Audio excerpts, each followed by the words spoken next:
On Christmas Eve, the table shimmered with gold-wrapped gifts, except there was nothing for me.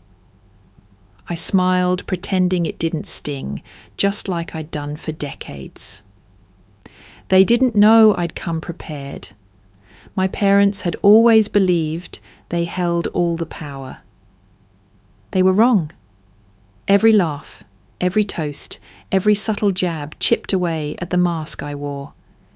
They thought they were humiliating me. What they didn't know was that the house they lived in, the very one sheltering this golden family image, was legally mine, and tonight I was going to unwrap my own gift. Christmas Eve at my parents' house looked like something out of a catalogue. Twinkling lights curled around the banister, the smell of cinnamon drifted through the air, and my sister Lauren's phone was propped up on a tripod, broadcasting it all to her 1,000+ followers. She narrated with the voice of someone who believed our family belonged on a holiday card. Here's Mum's famous roast, Dad's pouring his special eggnog. And of course, look at this gorgeous table. The camera panned across perfectly arranged plates, glasses sparkling like they were cut from crystal. I was there too, but not in any of her enthusiastic descriptions. My place was at the far end of the table, half cropped out of her frame. I smiled politely whenever the camera passed, but I could feel the distance, as real as the polished oak, separating me from the rest. The comments began rolling in, hearts, snowflakes, strings of emojis praising the perfect family. And then one that made me pause. Does anyone else notice the woman on the right? She doesn't look like she belongs. My fork froze in mid-air. I glanced at the screen, at my own faint reflection in the glass window behind it. My lips still carried the same polite smile, but my eyes, they were tired. I wondered if anyone in this room noticed. Dinner unfolded with practiced ease. Laughter rippled up and down the table, always flowing around me but never settling where I sat. Lauren filmed Dad carving the roast, zoomed in on Mum's elaborate centerpiece, teased my brother Mark about his new watch. The camera lingered on every gift, every moment of adoration, except when it came to me. I'd grown used to it. But this year, every careful slight, every omission felt sharper, like glass catching the light. After dessert, the gift exchange began. Lauren propped her phone higher, capturing the moment in all its festive glory. Mum handed Mark a wrapped leather box. "For all your hard work this year," she said, and he beamed as he revealed an expensive set of cufflinks. Then she turned to Lauren, presenting her with a gleaming designer handbag. "Because you deserve beautiful things." Lauren squealed, holding it up to the camera. Gifts continued, perfume for my aunt, rare wine for my uncle, a new tablet for my cousins, paper littered the floor like confetti, the room buzzing with gratitude. And then it was over. No one handed me anything. No box slid across the table in my direction. I glanced at my empty hands. No one noticed, or maybe they did, and that was the point. I felt the lens of Lauren's phone sweep past me. For a split second, my face filled the frame. My expression was neutral, practiced, but my posture betrayed me. Shoulders drawn in, hands folded too neatly in my lap. I heard someone laugh, though I wasn't sure at what. Maybe it didn't matter. Lauren caught my eye as she set her bag down beside her chair. Her smile wasn't warm. It was the kind of smile someone wore when they knew they'd won a game you didn't realize you were playing. I reached for my wine glass. The stem felt cold and delicate between my fingers. I lifted it slowly, the movement smooth, deliberate. My smile returned. Not the tired one I'd worn all evening, but something quieter, sharper. Lauren turned the camera back to herself, oblivious. The comments continued to pour in, full of admiration for a family that seemed flawless. No one knew the truth yet. I took a sip of wine, the rich flavour spreading over my tongue. My eyes skimmed the room from the perfect decorations to the perfect smiles and landed on the black leather folder in my bag by my chair. Tonight wasn't over, and neither was I. The laughter in the dining room felt like background noise, a steady hum that didn't quite touch me. I swirled the wine in my glass, the liquid catching the light, but my mind was somewhere else, years back, in a cramped bank office with the smell of stale coffee and polished wood. I had been 26 then, just starting my own life. My parents had come to me with what sounded like desperation, but later revealed itself as strategy. Claire, Mom had said, voice breaking just enough to sound real. The bank won't approve us for the mortgage unless someone with a cleaner credit history co-signs. It's just paperwork. You won't actually be responsible for anything. Dad had nodded, his hand on my shoulder. It's family, sweetheart. You know we'd do the same for you. I'd believed them. Or maybe I'd wanted to. I signed the papers. They were smiling again before the ink had dried. What I didn't know until years later, after late-night calls from the bank and letters addressed to me, was that my name wasn't just on the loan, it was on the deed. By a twist of legal convenience, the house I was sitting in now, the house full of glowing lights and expensive gifts, was legally mine. Not that I'd ever brought it up, not until tonight. A vibration on my phone snapped me back to the present. I glanced at the screen, a message from Hannah, an old friend from college, watching Lauren's live stream. Is it just me, or are they ignoring you? I didn't respond. Another message came seconds later. Wait, isn't that the house you co-signed for? It's still under your name, right?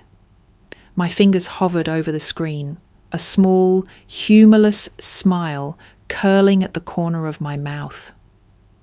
Across the table, Mom was recounting some story about how Mark had saved the family by helping with a down payment years ago. The irony almost made me laugh. I slipped my phone back into my lap, my heartbeat steady, my face unchanged. The evening continued, every conversation carefully orbiting around me without touching. Mark leaned back in his chair, glass of scotch in hand, smirking.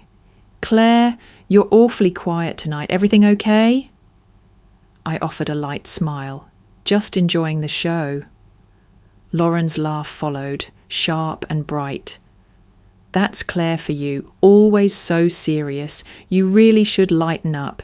It's Christmas. Mum chimed in, her tone dripping with the kind of concern that wasn't concern at all. Your sister just doesn't know how to take a joke. She's always been sensitive. Sensitive, that word again. It had been their favourite label for years.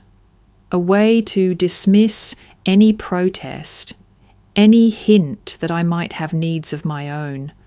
I let the word pass over me like smoke. My mind drifted again, this time to another memory, my 30th birthday. The party had been at this very house, just like every other family event.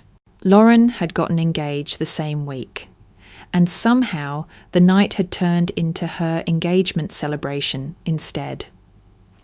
My cake was brought out quietly after half the guests had left. Dad had raised his glass for Lauren, not for me. That had been the first time I thought about what this house really meant, not as a home, but as leverage. Claire, Mum said now, snapping me back again, why aren't you eating more? We don't want you to waste away. Lauren laughed, turning the camera toward me.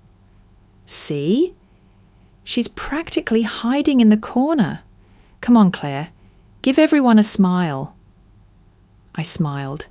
It wasn't warm, but it was enough to satisfy the lens. Mark shook his head with mock pity. "She's always been the shy one. Never could take a little family teasing." Teasing, that's what they called it. I felt the weight of the black leather folder in my bag by my chair. My fingers brushed against it, the edges sharp beneath the fabric. Inside were documents, copies of the deed, the mortgage, the payments I had quietly made when they'd fallen behind, proof of everything. I'd carried it with me for weeks now, unsure if I'd ever use it. Tonight the decision was becoming easier by the minute. Lauren turned the camera back on herself, gushing about her new handbag. The comments section was blowing up again. Why is the sister on the right just sitting there? Does she not like gifts? She looks different, like she knows something. If only they knew. Mum poured herself another glass of wine, her cheeks flushed. "We really are blessed, aren't we? A family like ours, all under one roof."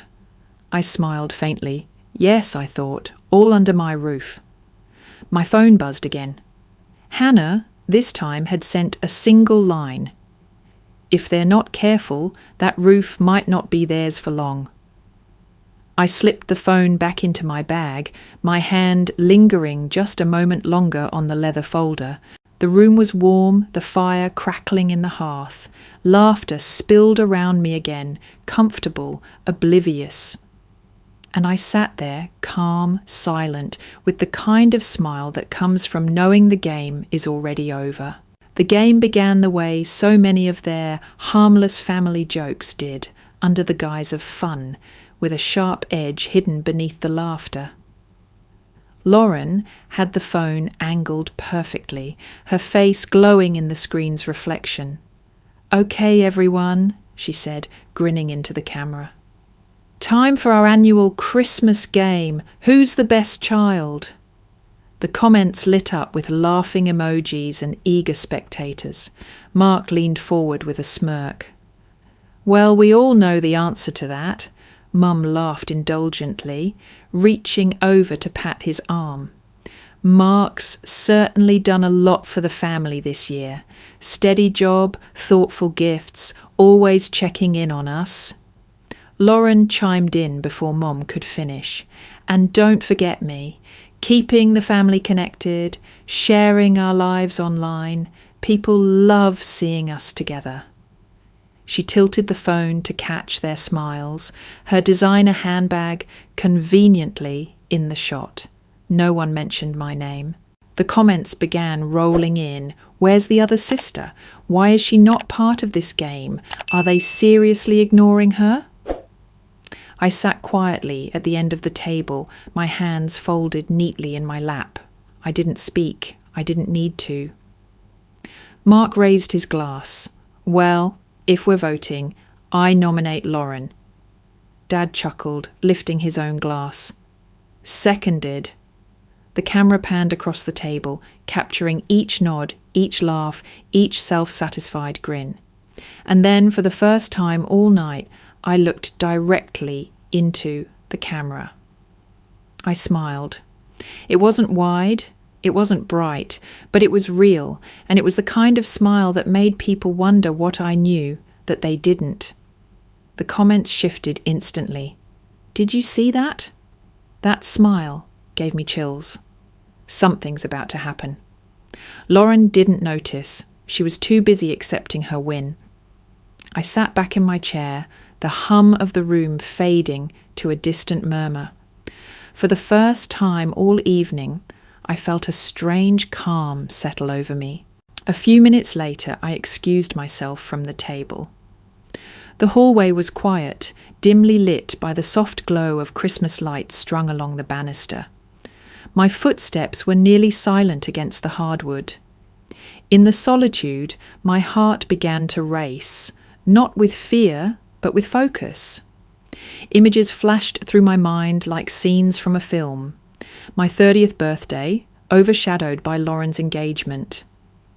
The day Dad called me ungrateful, when I asked about repayment for the loan I'd covered. The time Mum told me not to cause drama when I pointed out Mark's constant disrespect. Each memory settled like a stone in my chest, but instead of weighing me down, they built something inside me. A foundation. This wasn't about tonight's game. It wasn't even about the missing gift. This was years of being the afterthought, the safety net, the silent sacrifice. And tonight I wasn't silent anymore. I stepped into the guest room, my room when I stayed here. The door clicked softly shut behind me. I reached into my bag and pulled out the black leather folder. It felt heavier now, almost alive in my hands. Inside, the papers were neatly organised. The deed, the mortgage, the payment receipts, all the proof I needed. My phone buzzed on the nightstand. I picked it up and saw a message from my attorney. "We're ready when you are." I stared at the words for a moment, my reflection faint in the dark screen. This was it, the point of no return. I set the phone down and exhaled slowly. The transformation had already started. Back at the table, laughter continued to roll. They didn't even realize I'd left. I returned quietly, slipping back into my chair. Mark was telling some long-winded story about a deal at work. Lauren was scrolling through the comments on her live stream, beaming at the praise. No one looked at me. And that was fine, because soon they would. My phone buzzed again, a single message this time. "We're ready. Just say the word." I placed my hand on the folder, resting beside my chair, my fingers tracing the edge. A faint smile touched my lips. They had no idea the game had just changed. I stood from my chair, the motion cutting cleanly through the chatter. Forks paused mid-air, glasses froze halfway to lips. "Can I have everyone's attention?" My voice was steady, neither raised nor sharp, but it carried. Mark chuckled. "Claire, you never speak during dinner. This must be serious." Lauren's camera swung toward me instinctively, her practiced smile faltering for a fraction of a second. The comments lit up immediately. "She's talking. This feels different. Something's coming." In that moment, I felt the audience, not just at the table, but beyond it. Thousands of unseen eyes watching, waiting. They didn't know what was coming, but they could sense it, and that was the point. I let my gaze move slowly around the table. "I've been thinking," I began, "about gifts, the ones we give, the ones we receive, and the ones we don't." A ripple of awkward laughter passed through the room. Mom set her wineglass down, her tone sweet but careful. "Claire, it's Christmas. Let's not make this—" I held up a hand. "No, you're right, it is Christmas. Which is why my gift this year is a little different." The comments exploded again. What does she mean? Is this a speech? I'm staying for this. Lauren shifted in her seat, her camera still on me, her smile tightening. I reached down, my hand brushing the leather folder by my chair, but I didn't lift it yet. Instead, I took a slow breath, letting the pause stretch. For years, I said, I've been told I'm too quiet, too sensitive, that I take things too seriously. I smiled faintly. But I've learned something about being quiet. It gives you time to see everything clearly. Mark rolled his eyes. Oh, come on, Claire. Don't make this dramatic. I looked at him evenly. I'm not making it dramatic. I'm making it clear. The room fell still.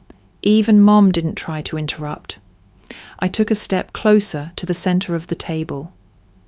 You've all been very generous tonight to each other and very public about it, thanks to Lauren's live stream. I let my eyes flick briefly to the phone propped up in its tripod, still broadcasting.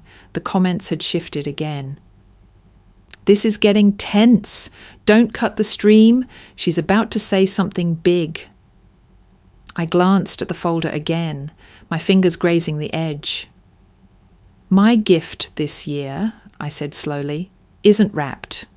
And it's not the kind of thing you can hold in your hand, but it will change everything. Lauren adjusted the camera nervously. Claire, maybe we should... I cut her off, my tone still calm. Do you want me to open it now? A hush fell over the table. Mum's eyes narrowed slightly. Open what? I looked at her directly. The thing I've been keeping for years. The thing that explains exactly how this house still stands and who it belongs to. Mark shifted uncomfortably. Dad frowned, glancing between us. Lauren leaned toward the camera, whispering like it was part of the show. Guys, I don't know what she's talking about. But her voice lacked conviction. I slid the folder halfway out of my bag, the smooth leather glinting under the light.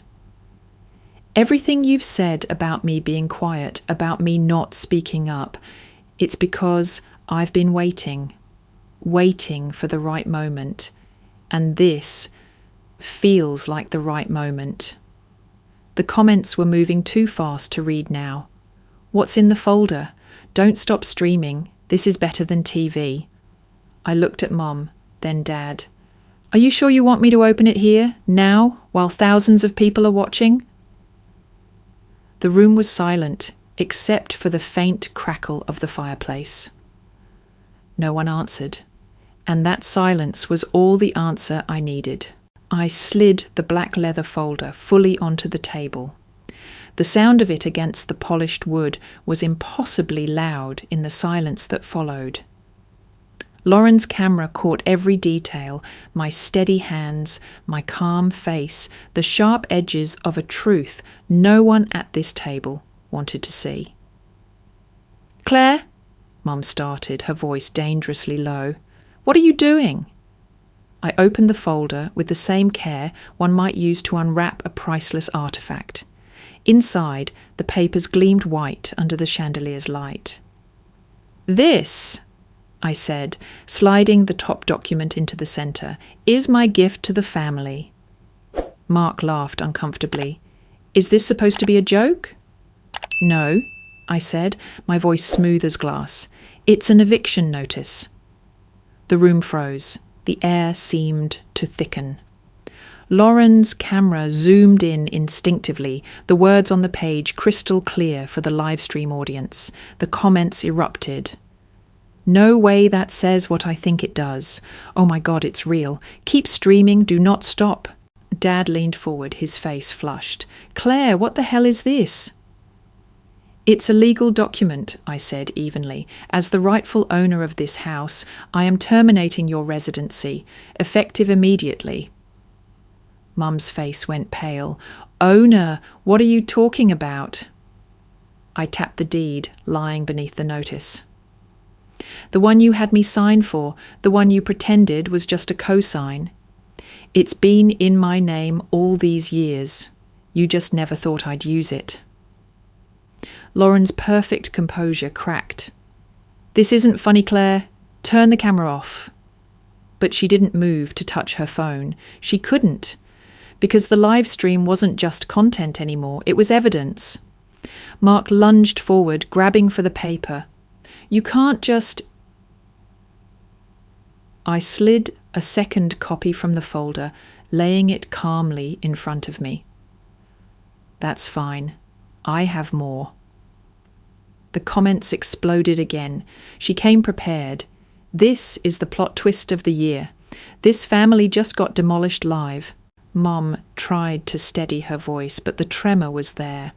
Claire, we can talk about this. No need to embarrass the family. I glanced pointedly at the camera. Embarrassment isn't my doing, it's the truth. Lauren finally moved, reaching for her phone, but froze halfway. Don't, I said, my voice calm but final. Remember the contract you signed with your sponsor? the one that gave them streaming rights to all content in exchange for your partnership, the one that says no deletions, no edits. Her eyes widened, the blood draining from her face. The comments lit up like fireworks. What? She can't delete it? This is locked in. Lauren's hands trembled, hovering over the phone, then dropping into her lap. Dad stood abruptly, his voice sharp. This is ridiculous. You think you can just throw us out?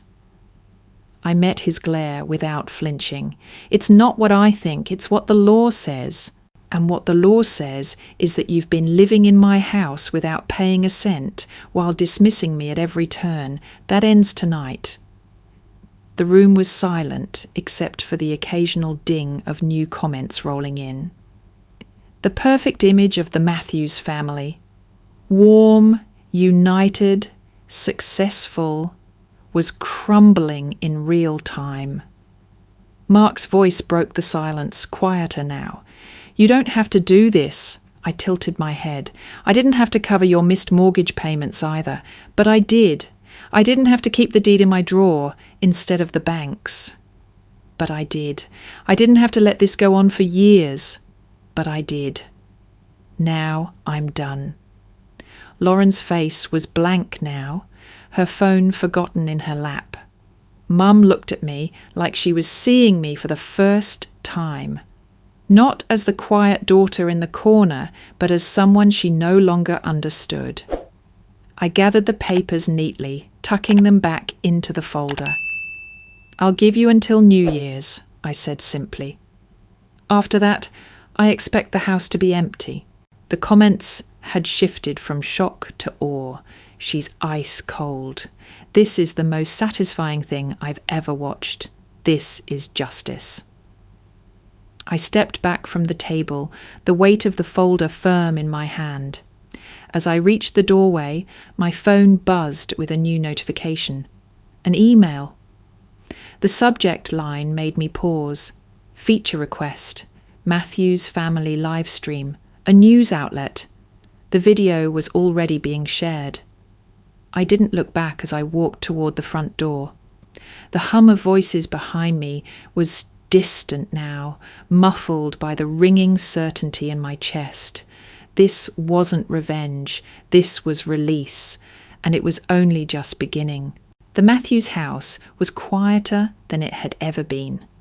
Not because there was peace, but because silence had replaced all the curated laughter, all the manufactured harmony.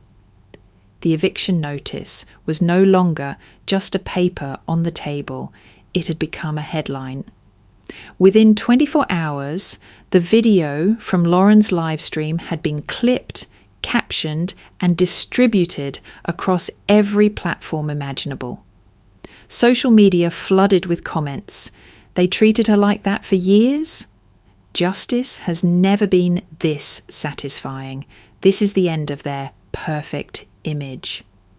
By the third day, sponsors began pulling their deals with Lauren. Her social media page was no longer filled with holiday cheer, but desperate explanations, none of which were convincing.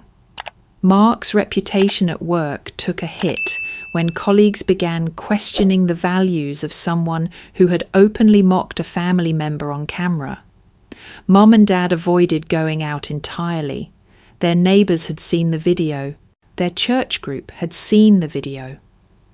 The very people who once admired their perfect family now looked at them differently, some with pity, others with quiet judgment. And as New Year's approached, the Matthews family packed boxes. I didn't watch them leave. I had already moved into a small but sunlit apartment across town. It wasn't as big as the old house, but it felt different. Every corner belonged to me in a way that mattered more than size. The first night there, I made tea and stood by the window, watching snow fall onto the quiet street below. No one was asking me to explain myself. No one was making a joke at my expense. The air felt lighter than it had in years. On the 4th day of January, an email arrived in my inbox. The sender's name was unfamiliar, but the subject line caught my attention. From a relative you don't know. I hesitated before opening it. Inside was a short, carefully worded message. Claire, you don't know me, but I am your father's cousin. I saw what happened on the live stream. I need you to know you're not the first. Your parents, they've done this before to other family members. I have documents you might want to see. Attached was a single PDF labelled Family Records, Confidential. My pulse quickened. I clicked it open. Inside were scanned documents, old loan agreements, property transfers, and letters written in my father's handwriting. There were signatures, notarized forms, and bank statements linking my parents to at least 2 other situations that looked eerily similar to mine. The cousin's final note read, "If you want to talk, I can tell you everything. But be careful. The truth about this family runs deeper than you think." I sat back in my chair, staring at the file. The comments from the live stream had been right. The game was over. But this felt like another game entirely. The kettle whistled softly on the stove. I stood, poured another cup of tea, and closed my laptop. For now. The weeks that followed were quiet in the best way. I settled into my new routine. Early mornings with coffee on the balcony, afternoons working remotely without interruptions, evenings reading by the soft glow of a lamp. I didn't block my family, but I didn't reach out either. The few messages I received from them were short, almost formal, as if they were writing to someone they no longer recognized. I felt no need to respond. One Saturday afternoon, I found myself unpacking the last box in my living room. Inside were old books, a framed photo from college, and the black leather folder. I placed the folder on the top shelf of my bookcase, next to a small wooden box I had picked up at a thrift store. The box had no lock, but it didn't need one. Inside were letters, receipts, and a few flash drives, pieces of information I'd collected quietly over the years. Some of it was about my family, some wasn't. It wasn't about revenge anymore. It was about readiness. I invited Hannah over for coffee one evening. "This place suits you," she said, looking around at the warm, uncluttered space. "You seem lighter." I smiled. "I am." She hesitated, then added, "You know, people are still talking about what you did. But it's not just the eviction. They're talking about how you stayed so calm, how you didn't yell or argue, you just acted." "That was the point," I said softly. It wasn't about proving them wrong in the moment. It was about showing them I didn't need their validation anymore. Hannah sipped her coffee, then glanced at the bookshelf. "You're not planning anything else, are you?" I followed her gaze to the black folder and the wooden box. I didn't answer. By the end of January, the snow had started to melt, revealing the first hints of spring beneath. I spent more time outside, walking in the park, feeling the cold air soften. There was a sense of finality to the old chapter of my life, but I knew better than to call it an ending. Some truths don't end, they just shift into the background, waiting. One evening, as I placed a new book on the shelf, my hand brushed the wooden box. I paused for a moment, then opened it. Inside, the papers and flash drives sat exactly where I'd left them. There was no urgency to act, no need to disrupt the peace I'd built. But it was there, just in case. Because if my family had taught me anything, it was that some stories never really end. I closed the box gently, set it back in place, and stepped onto the balcony. The city lights stretched out before me, quiet and steady. I breathed in the cold night air, feeling it settle in my chest. Not heavy, not sharp, just present.